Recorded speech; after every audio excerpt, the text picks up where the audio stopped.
এক জঙ্গলে ছিল এক খরগোশ। সে নিজেকে নিয়ে অনেক অহংকার করত, কারণ সে খুব দ্রুত দৌড়াতে পারত। বনের এক ফাঁকা মাঠে খরগোশ হঠাৎ হাঁকডাক শুরু নাই রে করে নাই দিল। রে নাই রে না, আমি খরগোশ দৌড়ের রাজা, পায়ের গতি ঝড়ের মতো বাজা, ঘাসের মাঠে আমি ছুটি, সবাই জানে আমি কত ততি।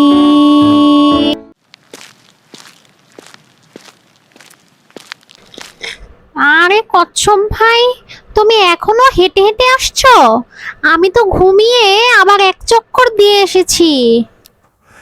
জি কচ্ছপ ভাই, আমি ধীরে চলি, কিন্তু ঠিকই জায়গা মতো পৌঁছে যাই। তবে চলো আমরা একটা দৌড় প্রতিযোগিতা করি, দেখি কে জিতে।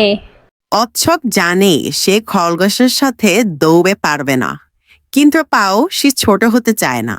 সে রাজি হয়ে গেল দৌড় প্রতিযোগিতার জন্য।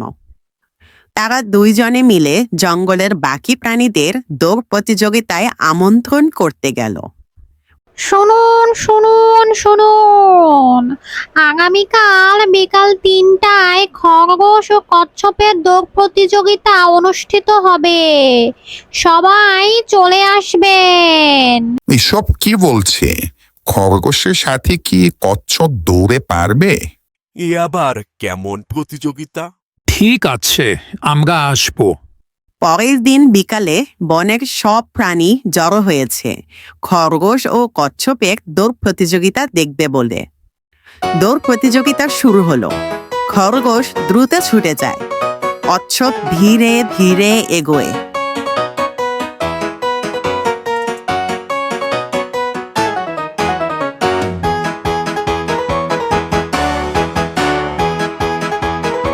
কচ্ছপের তো কোনো দেখাই নেই, আমি বরং এই গাছের নিচে একটু জিরিয়ে নেই। তারপর খরগোশ গাছের নিচে ঘুমিয়ে পড়ে। কচ্ছপ ধীরে ধীরে এগিয়ে যায়।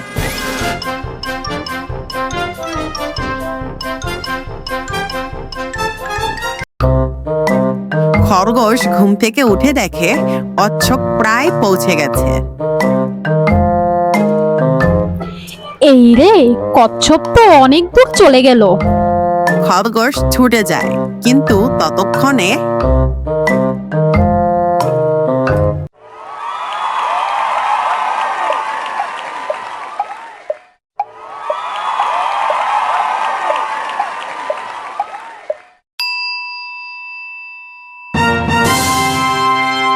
বাহ কচ্ছপ ভাই, তুমি আমাদের শিক্ষা দিলে ধৈর্য আর নিয়মিত চেষ্টা করলে জয় সম্ভব।